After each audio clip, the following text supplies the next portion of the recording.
बड़ा बदमाश बन रहा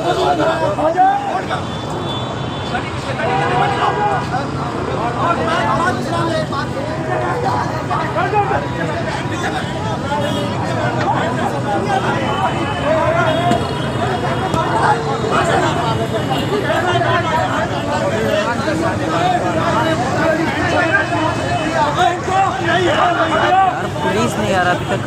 पता नहीं यार क्या हो रहा है।